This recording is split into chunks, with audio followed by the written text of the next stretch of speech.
সম্মানিত দর্শক, আপনারা দেখছেন সাভার নামাবাজার সংলগ্ন বংশী নদীর তীর।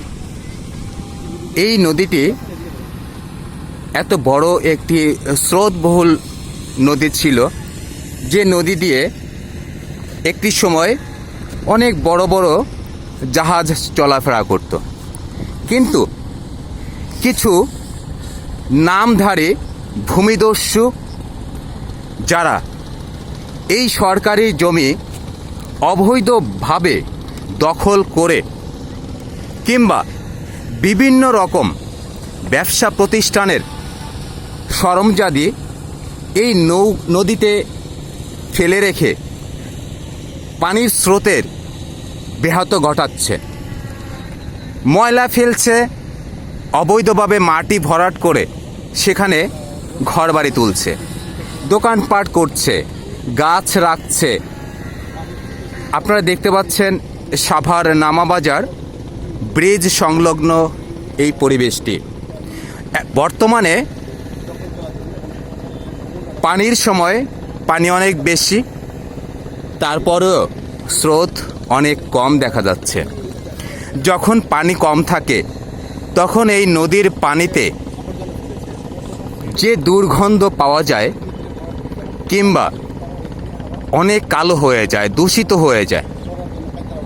সাভারের আশেপাশে যে গার্মেন্টস ফ্যাক্টরিগুলো আছে, সেই গার্মেন্টস ফ্যাক্টরি থেকে বিষাক্ত মেডিসিনযুক্ত দূষিত পানি নিষ্কাশন হচ্ছে এই বংশী নদীর মধ্য দিয়েই। এই বংশী নদীর পানি ময়লা হয়ে যাচ্ছে, দুর্গন্ধ হয়ে যাচ্ছে। মানুষ আশেপাশ দিয়েই যাতায়াত করতেও নাকে হাত দিতে হয়, নাকে রুমাল দিতে হয়, প্রচুর গন্ধ বের হয়। আপনারা দেখতে পাচ্ছেন সাভার নামাবাজার ব্রিজ সংলগ্ন এখানে একটি ময়লার স্তূপ। এখানে লেখা আছে ময়লা ফেলা নিষেধ। আদেশক্রমে মেয়র সাভার পৌরসভা। এই সাইনবোর্ড দেখার পরেও এখানে ময়লা ফেলা হয় প্রতিনিয়ত।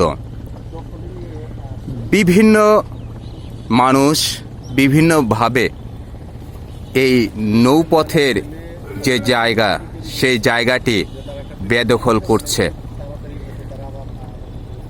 প্রশাসন ব্যবস্থা নিচ্ছে ধীরে ধীরে, কিন্তু যারা এখন পর্যন্ত অবৈধভাবে দখল করে আছেন, আমি সবার দৃষ্টি আকর্ষণ করছি, দেশের বৃহত্তর স্বার্থে আমাদের এই বংশী নদী পানি চলাচলে বিঘ্ন ঘটানো থেকে বিরত থাকি। নদীতে ময়লা বর্জ্য আবর্জনা ফেলা থেকে বিরত থাকি।